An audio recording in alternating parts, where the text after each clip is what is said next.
Hi everyone, welcome to pen paper TNPSC.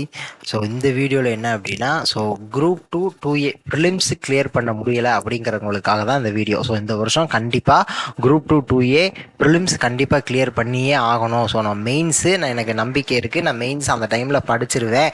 நான் இப்போ பேசிக்காக நல்லா ஸ்ட்ராங்காக படிச்சிட்டேன் அப்படின்னா மெயின்ஸ் என்னால் கிளியர் பண்ண முடியும் அப்படிங்கிறவங்களுக்கு பெரிய தடையாக இருக்கிறது ப்ரிலிம்ஸ் தான். ஸோ நமக்கு ப்ரிலிம்ஸை பொறுத்த முடிக்கும் 1:10 ரேஷியோ தான் எடுக்க போகிறாங்க. இப்போ 100 பேருக்கு இது 100 வேகன்சி இருக்குது அப்படிங்கிற பட்சத்தில் 1000 பேர் எடுக்க போகிறாங்க, அவ்வளோதானே.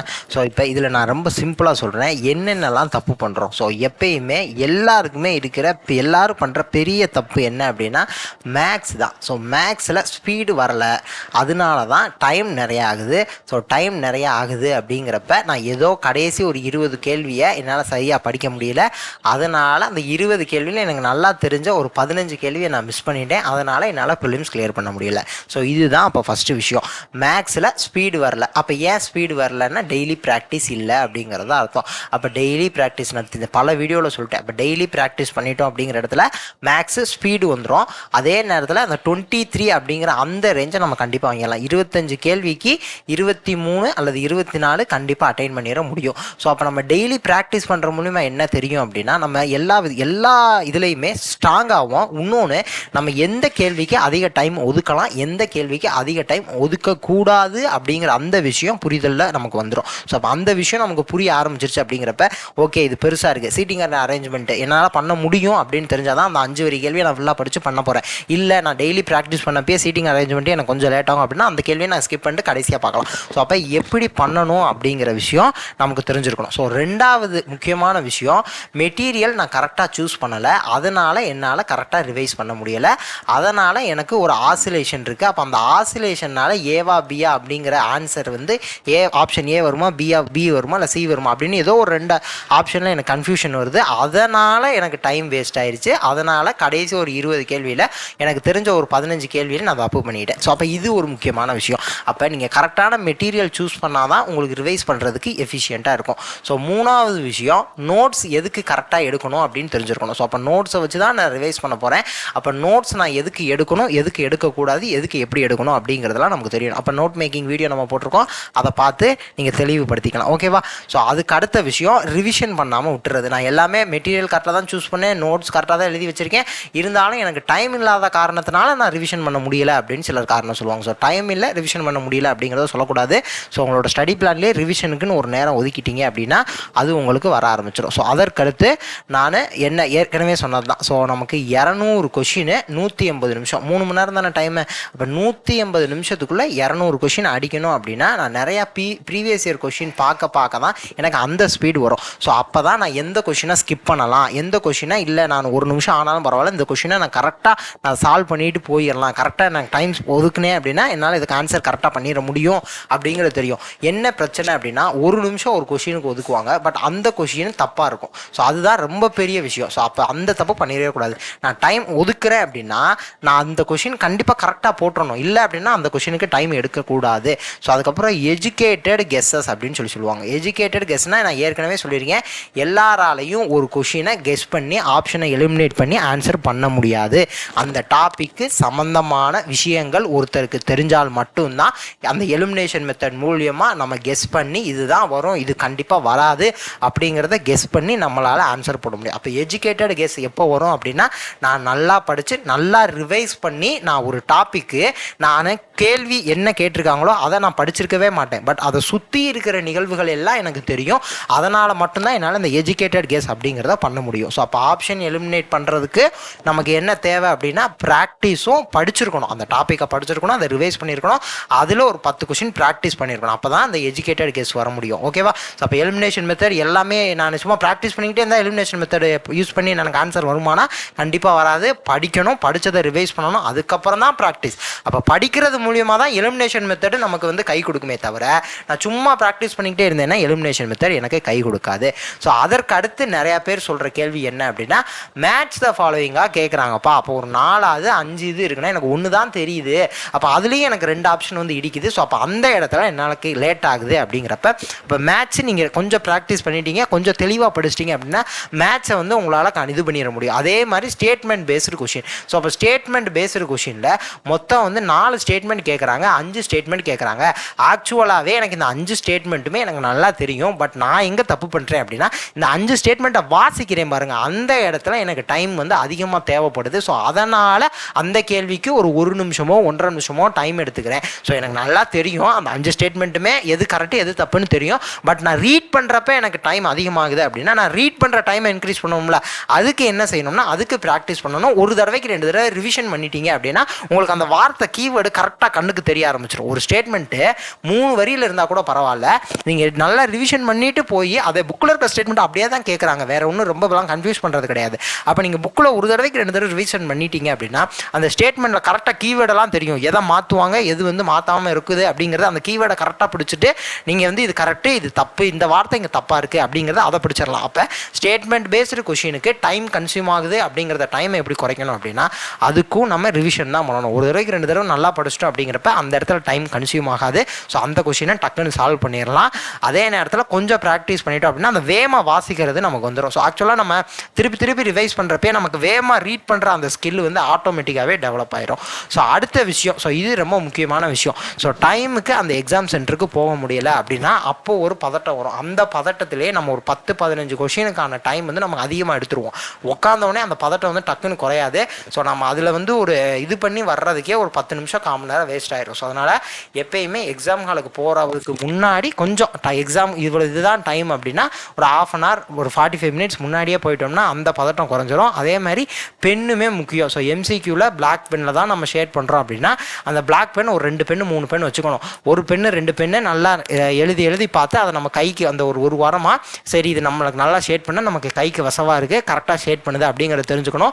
2 பென்னு 3 பென் எதுக்கு அப்படின்னா ஒரு பெண்ணு திடீர்னு நம்ம 4 நாள் நல்லா தான் எழுதியிருப்போம், அப்போ நம்ம எக்ஸாம் அன்னைக்கு கொஞ்சம் ஸ்டக் ஆச்சுன்னா டக்குன்னு அந்த பெண்ணை தூக்கி போட்டு இன்னொரு பெண்ணை வந்து கரெக்டாக ஷேட் பண்ண ஆரம்பிச்சிடணும். அந்த பெண்ணை உட்காந்து நோண்டி அந்த பெண்ணை போஸ்ட்மார்ட்டம் பண்ணிக்கிட்டு இருந்தோம் அப்படின்னா அந்த போஸ்ட்மார்ட்டம் பண்ணுற வேலையில் ஒரு 5 நிமிஷம் போக ஆரம்பிச்சிடும். ஓகேவா? ஸோ அதுக்கு அடுத்த விஷயம், நீங்கள் ஏற்கனவே ஒரு எக்ஸாம் எழுதியிருக்கீங்க, அது என்ன எக்ஸாமாக இருந்தாலும் சரி, குரூப் 4ஆக இருக்கட்டும் குரூப் 2ஆக இருக்கட்டும், ஸோ என்னவாக இருந்தாலும் சரி, ஸோ குரூப் 1ஆகவும் இருக்கட்டும், ஸோ அப்போ எந்த எக்ஸாம் இருந்தாலும் சரி அந்த கொஷின் பேப்பரை நீங்கள் எந்தெந்த இடத்துலலாம் ரொம்ப சில்லியான மிஸ்டேக்ஸ் விட்டுருக்கீங்க அப்படிங்கிறத பார்க்கணும். அப்போ இந்த சில்லி மிஸ்டேக்ஸ் விடுறப்ப அந்த எதெல்லாம் நம்ம சில்லி மிஸ்டேக்ஸ் விட்டுருக்கோம் அப்படிங்கிறத அனலைஸ் பண்ணாதான் அப்போ இந்தந்த ஏரியாவில் நமக்கு தப்பு வருது அப்படிங்கிறப்ப அந்த மாதிரி கொஷின் வர்றப்ப நம்ம கொஞ்சம் ஸ்ட்ராங்காக படிப்போம். ஒரு தடவைக்கு 2 தடவை அந்த இடத்துல 1 நிமிஷம் ஸ்பெண்ட் பண்ணி ரீட் பண்ணுவோம். அப்போ ரீட் பண்ணி ஒரு தடவை 2 தடவைக்கு 3 தடவை ரீட் பண்ணுறப்ப ஆட்டோமேட்டிக்காக அந்த சில்லி மிஸ்டேக்ஸை நம்ம அவாய்ட் பண்ண ஆரம்பிச்சிடலாம். ஸோ ஓகேவா? ஸோ அப்போ ப்ராக்டிஸ் பண்ணுறது மூலியமாகவும் ரிவிஷன் பண்ணுறது மூலியமாகவும் கொஞ்சம் கான்சன்ட்ரேட்டடாக படிக்கிறது மூலியமாகவும் இந்த சில்லி மிஸ்டேக்ஸ் அப்படிங்கிறது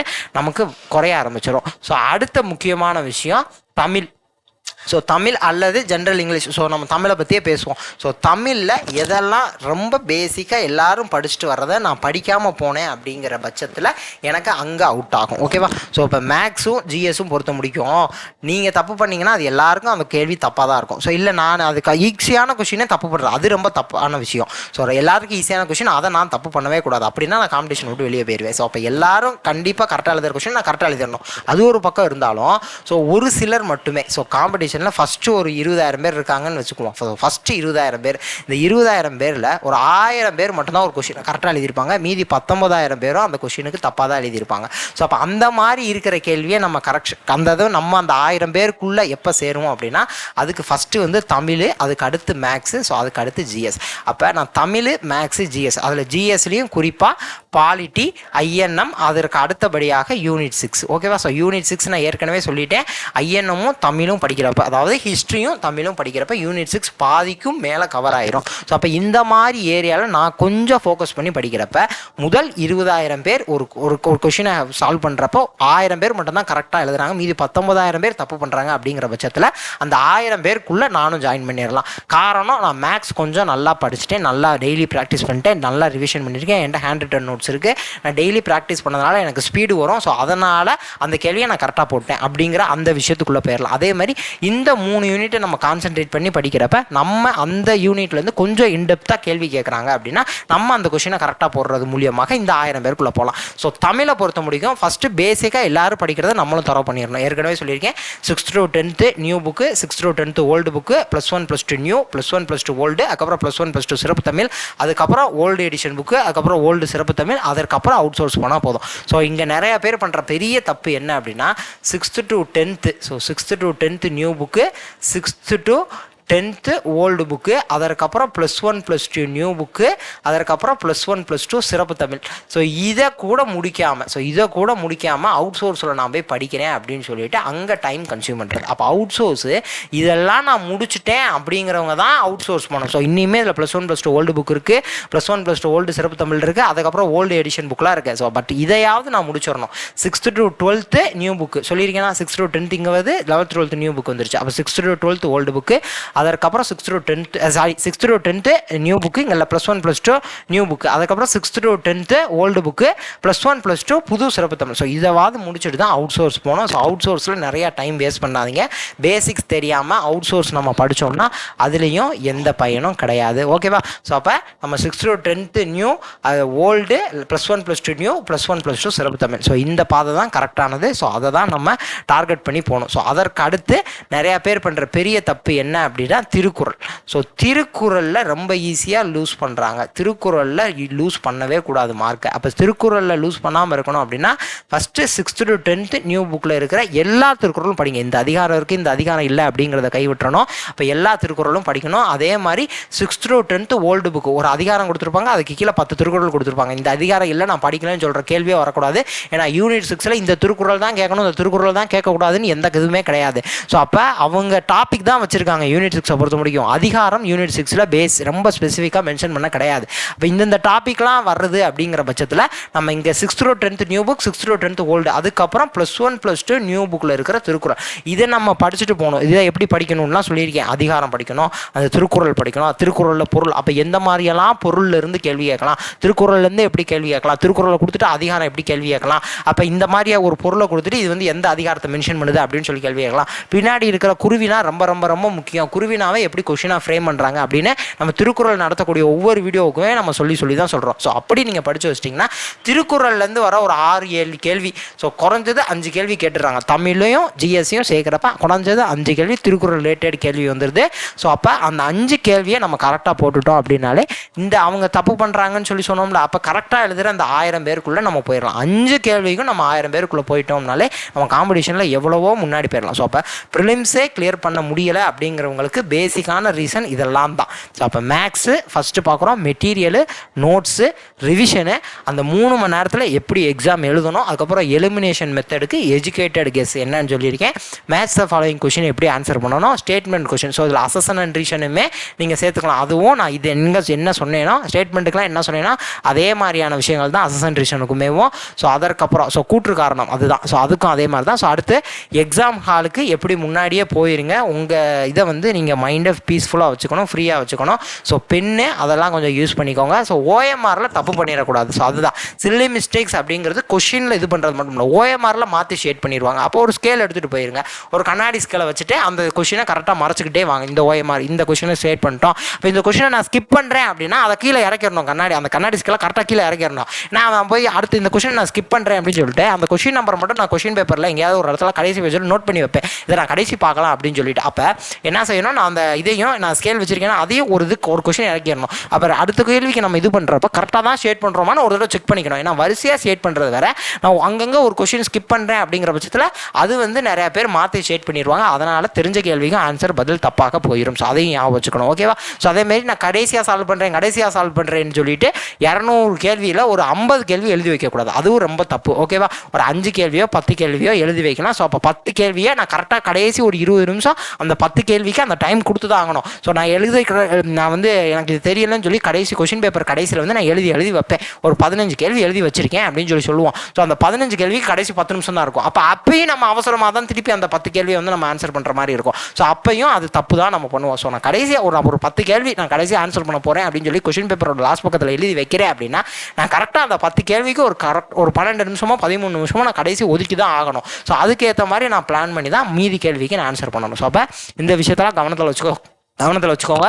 ஸோ ஜிஎஸ்க்கு இது 3 இம்பார்ட்டன்ஸ் கொடுங்க. பேசிக்காக ஜிஎஸ்ல படிக்க வேண்டிய விஷயங்கள் இருக்குது. ஸோ அதெல்லாம் ஸ்கிப் பண்ணிடவே கூடாது. ஸோ நான் ஏற்கனவே பல வீடியோவில் சொல்லியிருக்கேன். பட் இந்த இடத்துல சொல்லிடுறேன். ஸோ ரொம்ப சிம்பிள் தான். ஸோ 10th ஹிஸ்ட்ரி வச்சுக்கோங்க. ஸோ அவ்வளோதான். ஸோ ஃபஸ்ட்டு 10th ஹிஸ்ட்ரி நான் ஏற்கனவே சொல்லியிருக்கிற லெசன் தான். அந்த லெசனாக படிச்சிட்டோமா அப்படிங்கிறத பார்த்துக்கணும். ஸோ என்ன 5 to 10 5 6 7 8 9 10 இதை படிச்சிட்டோமான்னு பார்த்துக்கோங்க. ஸோ அதே மாதிரி +1 +2 எக்கனாமிக்ஸ். ஸோ இதுக்குமே லெசன் சொல்லியிருக்கேன். ஸோ அப்போ இந்த லெசன் படிச்சுக்கணும். மிஞ்சி போனால் ஒரு 15 லெசன் வரும். ஸோ அதை மட்டும் படிச்சிட்டோமா அப்படிங்கிறதையும் பார்த்துக்கணும். ஸோ அப்போ ஃபஸ்ட்டு இது, செகண்ட் இது, 3வது 10th geography. So 10th geography ஏன் திருப்பி சொல்கிறேன் அப்படின்னா 5 கேள்வின்னு சொல்லி ஜாகிரஃபி நிறைய பேர் விடுறாங்க. பட் யூனிட் 5 நமக்கு தமிழ்நாடு ஜாகிரஃபின்னு இருக்கு. ஸோ அங்கேருந்து ஒரு கேள்வியோ 2 கேள்வியோ வரும். அதுக்கு இங்கே 6வது 7வது பாடம் தான் நமக்கு ரொம்ப முக்கியம். ஸோ அப்போ அதை நான் படிச்சுக்கிட்டேனான்னு பார்த்துக்கணும். அதுக்கப்புறம் ஐவிசி. ஸோ ஐவிசி சொல்லியிருக்கேன். 6th இருக்குது, 9th இருக்குது, 11th இருக்குது, எத்திக்ஸில் இருக்குது. எல்லாத்தையும் படித்து வச்சுக்கோங்க. சொன்ன கண்டென்ட்டே தான் திருப்பி சொல்லுவாங்க அப்படிங்கிறதெல்லாம் சொல்லியிருக்கேன். அப்போ ஐவிசி எப்படி படிக்கணும்னு பார்த்துக்கோங்க. So history where to study video இருக்குது. ஸோ அதை பார்த்துக்கோங்க. So GS 200 days study plan video இருக்குது. அதையும் பார்த்துக்கோங்க. இதுக்கெல்லாம் எங்கே படிக்கணும், எவ்வளோ தூரம், எந்த அளவுக்கு இன்டெப்த்தாக படிக்கணும் அப்படிங்கிறதெல்லாம் அதில் டீட்டெயில்டாகவே பேசியிருப்போம். அதுக்கப்புறம் குப்தாஸ் மட்டும் படிச்சுக்கோங்க. ஏன்னா ஒருவேளை ஐவிசிலேருந்து கேள்வி வரலை அப்படிங்கிற பட்சத்தில் குப்தாஸ்லேருந்து தான் கேள்வி வருது. ஸோ அதனால் குப்தாஸ் நமக்கு கண்டிப்பாக தெரிஞ்சே ஆகணும். அதுக்கப்புறம் சயின்ஸை பொறுத்த முடிக்கும் லைட்டு, ஹீட்டு, சவுண்டு இது 3. ஃபிசிக்ஸுக்கு இதுதான் பேசிக். இந்த 3 லெசன் படிக்காமல் பரிச்சை எழுதவே போகக்கூடாது. அதுக்கப்புறம் ஆசிடு, பேஸு, சால்ட்டு. கெமிஸ்ட்ரிக்கு இந்த ஒரே ஒரு லெசன் ஆசிட், பேஸ், சால்ட்டு தரவாக படிச்சுட்டு போயிருங்க. அதுலேருந்து எப்படி இருந்தாலும் ஒரு கேள்வி பெரும்பாலும் கேட்டுக்கிட்டே தான் இருக்காங்க. ஸோ அதே மாதிரி பயாலஜியை பொறுத்த முடிக்கும் blood and heart circulation, hormone. So இதெல்லாம் ரொம்ப ரொம்ப முக்கியமான லெசன். அதே மாதிரி டிசீஸ். ஸோ இதில் இந்த மாதிரியான பேசிக்கான லெசன், ஜெனட்டிக்ஸ், எவல்யூஷனு, இந்த மாதிரி பேசிக்கான லெசன் நீங்கள் படிச்சுட்டு போயிட்டீங்கனாலே ஓரளவுக்கு கொஞ்சம் ப்ரீவியஸ் இயர் கொஷின் பயாலஜிக்கெலாம் பார்த்தோம்னா அதுலேருந்து எப்படி இருந்தாலும் ஒரு கேள்வி நமக்கு சிக்கிரும். அதுலேருந்து நம்மளால் ஈஸியாக ஆன்சர் பண்ணிட முடியும். ஸோ அதற்கு அடுத்தபடியாக ஆர்கியாலஜி. ஸோ ஆர்கியாலஜிக்கு ஒரு பேசிக்கான நோட்ஸ் ரெடி பண்ணி வச்சுக்கிட்டிங்கனாலே யூனிட் 6லேருந்து ஆர்கியாலஜிக்கு பேசிக்கான கேள்வி வந்துச்சு அப்படின்னா நம்மளால் அதை ஈஸியாக அச்சீவ் பண்ணிட முடியும். ஸோ அதற்கப்புறம் ஏற்கனவே நான் சொன்ன மாதிரி திருக்குறள் தான். அதுக்கப்புறம் சொல்லணும் அப்படின்னா நமக்கு இது இருக்குல்ல. ஸோ ஹிஸ்ட்ரியில் ஐஎன்எம்மில் நம்ம படிக்கக்கூடிய யூனிட் 6 டாபிக்ஸ். ஸோ யூனிட் 6 என்னென்னலாம் கவர் ஆகுது அப்படிங்கிறது நமக்கு ஹிஸ்ட்ரியிலேயே சேர்த்து படிக்க சொல்லியிருக்கேன். இப்போ உதாரணத்துக்கு நான் cooperation movement, civil disobedient movements, quit India movement. So இது என்னவாக இருந்தாலும் சரி, இந்தியாவில் என்ன நடக்குது, தமிழ்நாட்டில் என்ன நடக்குது, இந்தியாவில் என்ன நடக்குதுன்னு படிச்சேன்னா ஐஎன்எம், தமிழ்நாட்டில் என்ன நடக்குதுன்னு படிச்சேன்னா யூனிட் 6. ஸோ அதே மாதிரி early revolt against British rule அதெல்லாம் ஐஎன்எம்ல சேர்த்து படிக்கிறப்ப ஐஎன்எம்ல சேர்த்து படிச்சிடணும். அவ்வளோதான். 1857 ரிவோல்ட் படிக்கிறப்ப அதுக்கு முன்னாடியே அதெல்லாம் நமக்கு வந்துருது. 1857 ரிவோல்ட்டுக்கு முன்னாடியே நமக்கு எல்லா டாபிக் வந்துருது. 1806 வேலூர் புரட்சிக்கு முன்னாடியே எல்லா டாப்பிக்கும் நமக்கு வந்துருது. அந்த ஆரம்பகால எதிர்ப்புகள் அப்படிங்கிற விஷயங்கள்லாம். ஸோ தமிழ்நாட்டில் நடந்த ஆரம்பகால எதிர்ப்புகள். அதே மாதிரி தமிழ் படிக்கிறப்ப அந்த சங்க காலம் முதல் இக்காலம் வரை அப்படிங்கிற டாபிக்கு தமிழ் படிக்கிறப்பயே நமக்கு அந்த யூனிட் 6 எல்லாமே கவர் பண்ணி வந்துடணும். அதே மாதிரி சில பெண் ஆளுமைகளை பற்றி கொடுத்துருப்பாங்க. அதுவும் நான் தமிழ் புக்கில் என்னென்னலாம் இருக்கோ அது எல்லாமே யூனிட் 6க்காக நான் தமிழ் படிக்கிறப்பே சேர்த்து படிக்கிறேன் அப்படின்னு சொல்லி அந்த மென்டாலிட்டிக்கு வந்துடணும். அப்போ ஹிஸ்ட்ரி தமிழும் நான் படிக்கிறப்பயே யூனிட் 6 எனக்கு பாதிக்கும் மேலே கவர் ஆயிரும். ஸோ அப்போ இதெல்லாம் நமக்கு ரொம்ப ரொம்ப பேசிக்கான விஷயம். ஸோ அடுத்தபடியாக 12th ஹிஸ்ட்ரியையும் கொஞ்சம் கவனத்தில் வச்சுக்கோங்க. ஸோ 12th ஹிஸ்ட்ரி ரொம்ப இன்டெப்த்தாக படிக்க எனக்கு டைம் இல்லை அப்படின்னா கூட மேலோட்டமாவது படிச்சிருங்க. நமக்கு ப்ரிலிம்ஸுக்கு பயங்கரமாக ஹெல்ப் பண்ணும். ஸோ முடிஞ்ச அளவுக்கு அந்த ஹைலைட்டட் ஏரியா, அந்த பாக்ஸ் போட்டு வச்சிருக்கிறது, நம்பர்ஸ் வர்றது, பிளேஸ் வர்றது, பேர் வர்றது, இது மட்டுமாவது 12th ஹிஸ்ட்ரியில் கொஞ்சம் இதாக போய் படிச்சிட்டிங்க அப்படின்னா அதுவே நமக்கு பெரிய அளவில் கை கொடுக்கும். ஸோ அப்போ இதெல்லாம் வந்து நமக்கு ரொம்ப பேசிக்கான விஷயம். இதில் நம்ம எல்லாமே கிட்டத்தட்ட கவர் பண்ணிட்டோம். ஸோ இந்த எக்கனாமிக்ஸ் படிக்கிறப்ப யூனிட் 5 நமக்கு கவர் ஆயிரும். அப்போ இங்கே ஹிஸ்ட்ரி படிக்கிறேன். ஸோ அதுலேருந்து நம்ம படிக்கிறப்ப அதுக்கு நம்ம படிக்கிறப்பவும் நமக்கு வந்து ஸோ அங்கே 10th ஹிஸ்ட்ரி படிக்கிறப்பே நமக்கு ஐஎன்எம் ஓரளவுக்கு கவர் ஆயிரும். அதே நேரத்தில் ஐஎன்எம் கவர் ஆகிறப்ப நமக்கு யூனிட் 6ம் இந்த இடத்துல வந்துருச்சு. அப்போ ஐஎன்எம் கவர் ஆகுது, யூனிட் 6மே கவர் ஆயிடுச்சு. ஸோ அதே மாதிரி தான் இங்கேயும் +2 ஹிஸ்ட்ரி படிக்கிறப்ப நமக்கு ஐஎன்எம் மீதி இருக்கிறதெல்லாம் இங்கே ஐஎன்எம்ல ஓரளவு கவர் ஆயிடும். இங்கேயுமே ஒரு சில இது யூனிட் 6, ஒரு சில இடங்களில் யூனிட் 6 அங்கங்கே வரும். அப்போ திருக்குறள் படிக்கிறப்ப நமக்கு என்ன கவர் ஆகுது, தமிழ் கவர் ஆகுது. அதே நேரத்தில் யூனிட் 6மே கவர் ஆயிடுச்சு. ஓகேவா. ஸோ ஆர்கியாலஜி அப்படிங்கிறப்ப யூனிட் 6 வந்துருச்சு. ஸோ சயின்ஸுக்குன்னு இருக்கிறப்ப இந்த இடத்துல சயின்ஸுமே டாப்பிக்குமே நம்ம டச் பண்ணி பண்ணியாச்சு. ஸோ ஜாகிரஃபி படிக்கிறப்ப யூனிட் 5 வந்துருச்சு. அதே மாதிரி ஜாகிரஃபி டாப்பிக்கும் உள்ளே கவர் ஆயிடுச்சு. ஸோ ஐவிசி அடிக்கடி கேள்வி கேட்குற டாபிக் ஐவிசி குப்தாசம் ஹிஸ்ட்ரி அண்ட் கல்ச்சரு நமக்கு முதல்ல படிக்க வேண்டியது இதுதான். ஸோ இன்னும் சொல்லப்போனால் புத்திசம் ஜெயினிசம் ஆஜீவிகாஸுக்கு ஒரு பேசிக்கான நோட்ஸ் ரெடி பண்ணி வச்சுக்கோங்க. ஸோ அதற்கடுத்து நான் மீதி எல்லா விஷயமும் சொன்னேன்ல, ஸோ அது எல்லாமே வந்து நமக்கு ரொம்ப இம்பார்ட்டண்ட்டான டாபிக். நான் வாயில் அடிக்கடி வர்ற வார்த்தைகள் எல்லாமே அதிக தடவை நான் படித்தது. அப்போ அதிக தடவை நான் படித்தது எல்லாமே ப்ரீவியஸ் இயர் கொஷினில் அதிக தடவை நான் பார்த்தது. அப்போ நம்ம இந்த தடவையும் அதிகமாக அந்த இதுலேருந்து அந்த டாப்பிக்லேருந்து அதிகமாக நம்ம கொஷின் எக்ஸ்பெக்ட் பண்ணலாம். ஸோ இப்போ இந்த டாப்பிக்கெல்லாம் நம்ம கவர் பண்ணிட்டாங்களே, ஜிஎஸ்ல ஓரளவுக்கு நம்ம ஒரு சேஃபான ஸ்கோர் ரீச் பண்ணிட முடியும். ஸோ நெக்ஸ்ட் வீடியோவில் பார்க்கலாம். Thank you to all. தேங்க்யூ.